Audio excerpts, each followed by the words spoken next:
या महाराष्ट्राचं महान मंगल आणि देखणं स्वप्न पाहणाऱ्या, ते स्वप्न साकारण्यासाठी दोन छत्रपतींना घडवणाऱ्या राजमाता, राष्ट्रमाता, आदर्श माता जिजाऊ साहेबांना सर्वप्रथम कोटी कोटी प्रणाम। का आज का विशेष? आज विशेष बुलढाणा विशेष, होय बुलढाणा जिल्हा विशेष। आणि या बुलढाणा जिल्ह्याची सखोल माहिती पाहत असताना, शिकायला सुरुवात करत असताना या माती जन्म घेतलेल्या राजमाता जिजाऊंच्या चरणी वंदन करून आपण आगामी होणाऱ्या जिल्हा परिषद भरतीच्या कुठल्याही पोस्टसाठी तयारी करत असाल आणि बुलढाणा जिल्ह्यामध्ये फॉर्म भरलेला असेल तर तुम्हाला बुलढाणा जिल्ह्याची माहिती असायला पाहिजे। आणि म्हणून आपण पाहायला सुरुवात करतोय बुलढाणा जिल्हा विशेष। हा तुमच्या समोर महाराष्ट्राच्या नकाशात दिसणारा हा बुलढाणा जिल्हा। मग या बुलढाण्याच्या या बाजूला तुम्हाला दिसत असेल जालना, त्यानंतर इथं तुम्हाला दिसेल जळगाव, नंतर इथं तुम्हाला दिसेल अकोला, नंतर या ठिकाणी वाशिम, इथं हिंगोलीने फक्त नाक टेकवलंय, हा हिंगोलीचा भाग। इथं दक्षिणेला परभणी आणि इथं उत्तरेला आहे मध्य प्रदेश, मध्य प्रदेश। अशा प्रकारे आपल्या महाराष्ट्रातला अतिशय महत्वाचा हा बुलढाणा जिल्हा चला पाहायला सुरुवात करूया। सगळ्यात अगोदर महत्वाचं म्हणजे या बुलढाणा जिल्ह्याचा इतिहास। बुलढाणा जिल्ह्याला बुलढाणा का म्हणतात याच्या पाठीमाग की त्याचं जुनं नाव भिल्ल ठाणा असं होतं। भिल्लांचा ठाणा, भिल्ल ठाणा म्हणून त्याला भिल्ल ठाणा म्हणायचे जुन्या काळामध्ये, आणि आता त्याचाच अपभ्रंश होऊन बुलढाणा असं नाव पडलं असं। अगदी जुन्या साहित्यामध्ये या बुलढाण्याचा उल्लेख महाभारत काळाचे जर कालखंडातले साहित्य पाहिले तर बुलढाण्याचा बेरार प्रांताचा भाग म्हणून बुलढाण्याचा उल्लेख केलेला आहे। मग या बुलढाण्याचा अगदी अलीकडच्या काळामधला लखुजीराजे जाधव यांचा घराणं, राजमाता जिजाऊ, हा सगळा शिवकालीन इतिहास आणि त्याच्या पुढचा प्रवास आपण पुढे तर एका एका टॉपिक मध्ये पाहणारच आहोत। चल बुलढाणा जिल्ह्याचा हा थोडक्यात इतिहास पाहिल्यानंतर ही सुप्रसिद्ध, जगात प्रसिद्ध असणारी बजरंगबलीची मूर्ती पहा। बजरंगबली जो संकट मोचन आहे, आपल्या आयुष्यातलं सुद्धा बेकारीचं संकट त्याच्या कृपेनं आणि आपल्या कष्टाने संपलं पाहिजे। बर आता पाहायचंय हा बुलढाणा जिल्हा महाराष्ट्रात नेमकं कुठे आहे? बुलढाणा जिल्हा महाराष्ट्रात कुठे मी तुम्हाला सांगितलं होतं, हे नीट समजून घ्या, याच्यावर परीक्षेला प्रश्न विचारले जातात। बुलढाण्याच्या पूर्वेला अकोला जिल्हा आहे, हे अजिबात विसरायचं नाही। पश्चिमेत जालना व जळगाव जिल्हा आहे, आग्नेयेला वाशिम जिल्हा आहे, दक्षिणेस परभणी जिल्हा आहे आणि उत्तरेस मध्य प्रदेश आणि मध्य प्रदेश मधला नेमाड नावाचा जिल्हा आहे। मध्य प्रदेश मधला म्हणजे 5 जिल्ह्यांच्या दरम्यान असणारा हा, इथून सुरुवात करूया आपण हा आहे जालना, हा जालना। याच्यानंतर इकडे औरंगाबाद आहे तो नाही, इथं जळगाव 2 नंबरला जळगाव आहे इथं बघा। यानंतर हा अमरावती इथून आलाय असा, परंतु अमरावतीचाही शेजार नाही, इथं तुम्हाला 3 नंबरला अकोला दिसल, अकोला। यानंतर त्याच्या खाली इथं आहे वाशिम, वाशिम। इथं हिंगोलीने नुसतं नाक टेकवलेलं आहे, हिंगोलीचा हिशोब नाही घ्यायचा। आणि इथं थोडासा परभणी जिल्हा दक्षिणेला आहे, परभणी हा। अशा रीतीने 1 2 3 4 आणि हा 5 महाराष्ट्रातल्या 5 प्रमुख जिल्ह्यांच्या दरम्यान आणि उत्तरेला मध्य प्रदेश मधील नेमाड जिल्हा, अशा प्रमुख 6 जिल्ह्यांच्या दरम्यान या बुलढाण्याचं स्थान आहे, या बुलढाण्याचा विस्तार आहे। ओके, स्थान व विस्तार झाल्यानंतर याच्या पुढे नेहमी विचारला जाणारा एक मुद्दा आहे काय, तर या बुलढाणा जिल्ह्याचं प्रशासकीय विभाग कोणता आहे? तर बुलढाणा जिल्ह्याचा प्रशासकीय विभाग अमरावती, अमरावती आहे, लक्षात राहू द्या। ज्या अमरावतीमध्ये 5 जिल्ह्यांचा समावेश होतो, 5 जिल्ह्यांचा। कोणत्या 5 जिल्ह्यांचा? बघा इथं तुम्हाला नकाशात दिसल हा अमरावती, याच्यानंतर इथं बघा अकोला, वाशिम, यवतमाळ आणि बुलढाणा। इथं हा बुलढाणा झाला। अमरावती प्रशासकीय विभागामध्ये बुलढाणा जिल्ह्याचा समावेश होतो, क्लिअर कट। आता प्रादेशिक विभाग कोणता? प्रादेशिक विभाग आहे विदर्भ, किंवा त्यालाच आपण वऱ्हाड असे म्हणतो, विदर्भ किंवा वऱ्हाड. मग या अमरावती प्रशासकीय विभागामधले 5 आणि या नागपूर प्रशासकीय विभागामधले 6 असे टोटल केले 11. विदर्भामध्ये एकूण 11 जिल्ह्यांचा समावेश होतो. हा एवढा सगळा विदर्भ आहे आणि या विदर्भाच्या सर्वात पश्चिमेला असणारा जिल्हा कोणता, तर तो बुलढाणा आहे. ओके, प्रादेशिक विभाग झालं. आता मुख्यालय कुठे आहे, तर याचं मुख्यालय स्वतः बुलढाणा जिल्ह्यामध्येच, म्हणजेच बुलढाणा जिल्ह्याचं प्रशासकीय ठिकाण बुलढाणा आणि प्रशासकीय विभाग विचारलं अमरावती, प्रादेशिक किंवा भौगोलिक विभाग विचारलं वऱ्हाड किंवा विदर्भ. अतिशय महत्वाचा मुद्दा आहे. नेहमी असे साधे साधे प्रश्न विचारले जातात, ते आपल्याला यायलाच पाहिजे. हा पुन्हा एकदा मोठा नकाशा बघा आणि या नकाशामध्ये इथं आपला बुलढाणा आणि हा सगळा अमरावती प्रशासकीय विभाग 5 जिल्ह्यांचा. याच्यानंतर पुढे ज्याच्यावरती पुढच्या मुद्द्यावरती प्रश्न विचारला जातो तो मुद्दा म्हणजे आता क्षेत्रफळ. बुलढाणा जिल्ह्याचं क्षेत्रफळ 9661 चौरस किलोमीटर आहे. बर, लोकसंख्या किती आहे, तर लोकसंख्या बुलढाणा जिल्ह्याची जी आहे 25,88,039 एवढी 2011 कधीच्या 2011च्या जनगणनेनुसारची लोकसंख्या.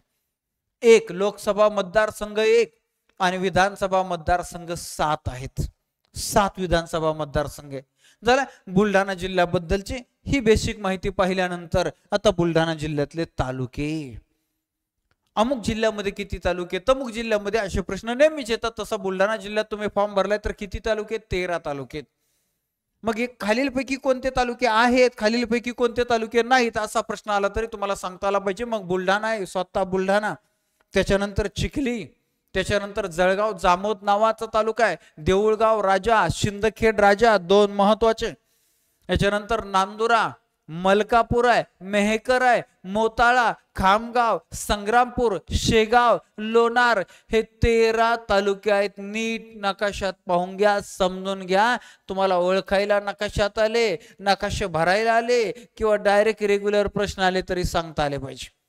ओके, बुलढाणा जिल्हा तालुके पाहिल्यानंतर बुलढाण्याबद्दलची अजून काय विशेष माहिती. तुम्हाला सगळ्यांना माहिती आहे की पैनगंगा नदी ही बुलढाणा जिल्ह्यामध्ये अजिंठा डोंगर रांगेमध्ये उगम पावते. म्हणजे बुलढाणा जिल्ह्यातली एक अतिशय महत्वाची पैनगंगा नदी. बर, पैनगंगा बरोबरच तापी नदीची महत्वाची उपनदी आहे. तापी नदीची सर्वात मोठी उपनदी पूर्णा नदी, ही सुद्धा बुलढाण्यातली एक महत्वाची नदी. बर, पूर्णा आणि पैनगंगा या 2 महत्वाच्या नद्या झाल्यानंतर त्यांच्या उपनद्या सुद्धा माहिती असायला पाहिजे. मग बेंबळा नदी आहे, निपाणी नदी आहे, पांडव नावाची नदी आहे बघा, बोर्डी नावाची नदी आहे, नळगंगा, बाणगंगा, खडकपूर्णा या सगळ्या नद्या बुलढाणा जिल्ह्यातल्या विसरायच्या नाही. बर, आता या बुलढाणा जिल्ह्याचा उत्तरेकडचा जो भाग आहे ना तो तापी नदी खोऱ्यात येतो. उत्तरेकडचा भाग त्याला म्हणतात पयानघाट, त्याला म्हणतात पयानघाट. आणि या बुलढाणा जिल्ह्याचा दक्षिणेकडचा जो भाग आहे ना तो गोदावरी नदीच्या खोऱ्यामध्ये येतो. गोदावरी नदी बघा ना, पूर्णा नदी तापी नदीला जाऊन मिळते जळगाव जिल्ह्यामध्ये, चांगदेवजवळ मुक्ताईनगर या ठिकाणी. आणि पैनगंगा नदी पुढे वर्धा नदीला मिळते, वर्धा वैनगंगेला मिळते. मग पैनगंगा, वर्धा, वैनगंगा एकत्र प्रवाह, तिला आपण प्राणहिता म्हणतो. आणि गडचिरोलीच्या सीमेवर सिरोंचा या ठिकाणी प्राणहिता गोदावरी नदीला येऊन मिळते. म्हणून या बुलढाणा जिल्ह्याचा दक्षिणेकडचा भाग हा गोदावरी नदीच्या खोऱ्यात येतो आणि त्याला बालाघाट म्हणतात. झालं, पयानघाट उत्तरेकडला, दक्षिणेकडे बालाघाट. याच्यानंतर पहा, या बुलढाणा जिल्ह्याच्या एकूण क्षेत्रफळापैकी 11% क्षेत्र हे वनाखाली आहे, जंगलाखाली आहे. जसं महाराष्ट्रातलं सर्वोच्च शिखर विचारलं कळसुबाई, अहमदनगर जिल्ह्यातलं सर्वोच्च शिखर विचारलं कळसुबाई, तुम्हाला साताऱ्यातलं आलं मग तुम्ही साताऱ्यातलं महाबळेश्वर सांगाल, तुम्हाला नाशिक मधलं आलं तुम्ही नाशिक मधलं साल्हेर सांगाल. तसं बुलढाणा जिल्ह्यामध्ये सर्वोच्च शिखर आहे लोणारकर टॉप नावाचं शिखर, जे 900 मीटर ज्याची उंची आहे, म्हणजे फार काय उंच नाही. बर, बुलढाणा जिल्ह्याला कापसाची बाजारपेठ म्हणतात, लक्षात राहू द्या. यवतमाळ कापसाचा जिल्हा आहे, कापूस पिकवणारा जिल्हा, पांढरे सोने पिकवणारा जिल्हा. मात्र इथं बुलढाण्यामध्ये कापसाची बाजारपेठ म्हणून ओळखली जाते. प्रमुख पीक कापूस आहे, त्याचबरोबर ज्वारी आहे, जलसिंचनाच्या सुविधानुसार ऊसाचं पीक सुद्धा आहे. केळी हे प्रमुख फळाचं पीक तिथं घेतलं जातं.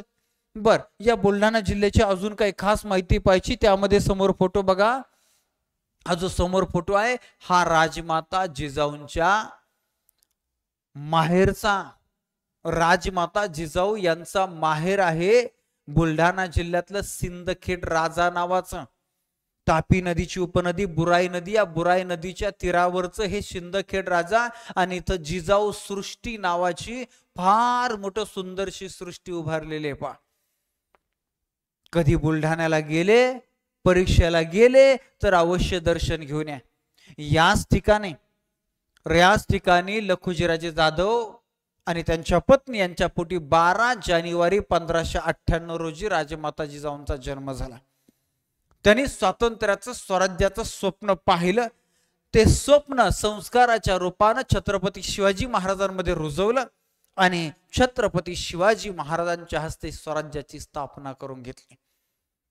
या स्वराज्याच्या रक्षणासाठी सर्वोच्च बलिदानाचे संस्कार सुद्धा राजमाता जिजाऊ यांनी आपल्या नातवावर म्हणजे छत्रपती संभाजी महाराजांवर रुजवले. आणि म्हणूनच मृत्यू समोर दिसलेला असताना सुद्धा छत्रपती संभाजी महाराज झुकले नाही, वाकले नाही, मृत्यू स्वीकारला, परंतु स्वराज्य दिलं नाही. अशा रीतीचे हे सगळे संस्कार राजमाता जिजाऊंचे आहे. आणि राजमाता जिजाऊंचं माहेर या बुलढाणा जिल्ह्यामध्ये आहे. सिंदखेड राजा विसरायचं ना. बर, आता हे सिंदखेड राजाचे जे जाधव आहेत ना, त्यांचा मूळचा इतिहास पाहिला तर यादव आडनावाचं, यादवांचं जाधव असं अपभ्रंश झालंय अशा अनेक इतिहासकार सांगतात. चला पुढे जायचं आपल्याला.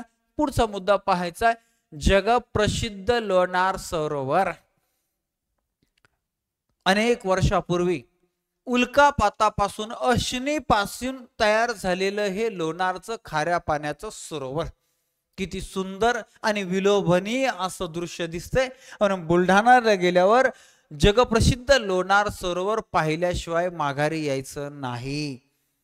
सत्ययुगामध्ये या लोणार सरोवराचा उल्लेख केलाय, बैरज तीर्थ असा उल्लेख केलाय.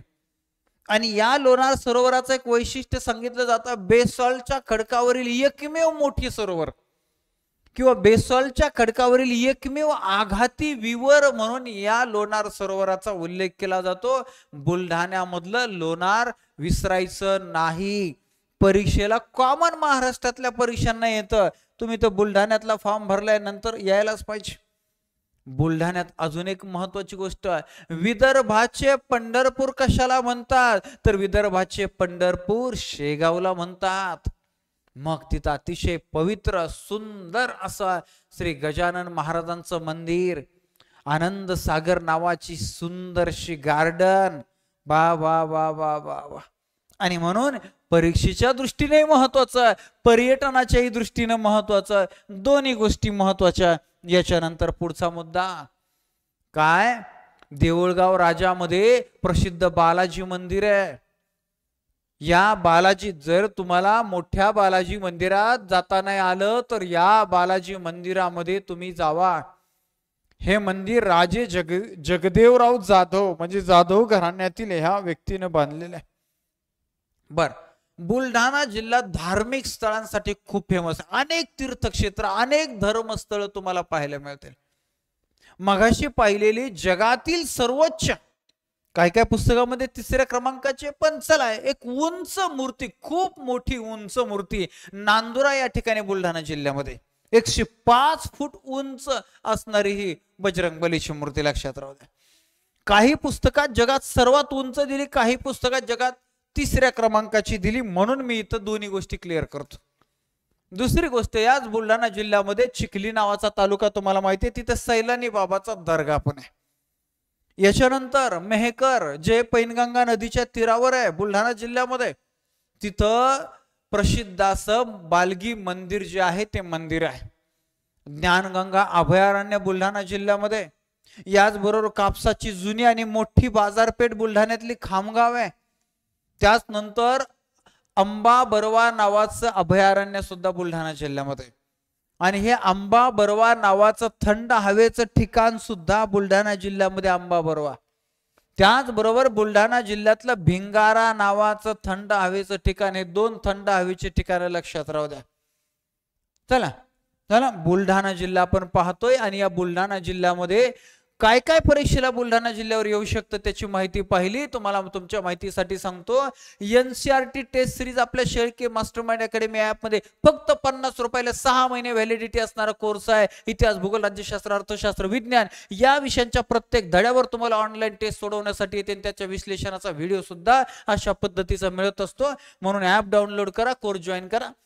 ज्यांनी अंगणवाडी पर्यवेक्षिका सरळ सेवा साठी फॉर्म भरलेला आहे आणि ज्यांना अंतर्गत साठी तयारी करायची त्यांच्यासाठी आपल्या शेळके मास्टरमाइंड अकॅडमी ऍप मध्ये तुम्हाला हा सुद्धा संपूर्ण सर्व विषयांचा कोर्स दिसेल. संपूर्ण सामान्य ज्ञानाचा सेपरेट कोर्स घ्यायचा असेल तर तो सुद्धा तुम्हाला इतिहास, भूगोल, राज्यशास्त्र, अर्थशास्त्र, विज्ञान, चालू घडामोडी या 5 ते 6 विषयांचा कोर्स तिथे दिसेल. रेकॉर्डेड लेक्चर आहेत जेणेकरून तुम्ही तुमच्या वेळेला कधी पाहू शकता. दररोज लाईव्ह लेक्चर पण होतात. पीडीएफ नोट्स आहेत. याच्यामध्ये तुम्हाला स्टेट बोर्ड टेस्ट फ्री आहे. याच्यामध्ये तुम्हाला एनसीआरटी टेस्ट सिरीजचा कोर्स सुद्धा फ्री आहे. पीडीएफ नोट्स आहेत ज्या तुम्ही डाउनलोड करून झेरॉक्स काढू शकता, प्रिंट करू शकता. अशा रीतीने सामान्य ज्ञानाचा हा कोर्स सुद्धा तुम्ही आपल्या शेळके मास्टरमाइंड अकॅडमी ऍप मध्ये घेऊ शकता. चला, बुलढाणा जिल्ह्याची परीक्षेच्या दृष्टीनं महत्वाची माहिती आज पाहिली. लेक्चर आवडला असेल तर इतरांसाठी शेअर करायला अजिबात विसरायचं नाही. लेक्चर कसं वाटलं कमेंटच्या रूपानं सांगा. हे सगळं तुमच्यासाठी, तुमच्या मार्कांसाठी, तुमच्या अभ्यासासाठी सुरू आहे. चला, आजच्या लेक्चरमध्ये थांबूया. चॅनलला सबस्क्राईब करून ठेवा जेणेकरून पुढची माहिती तुमच्यापर्यंत पोहोचेल, त्याचे नोटिफिकेशन तुमच्यापर्यंत येईल. धन्यवाद. थँक्यू.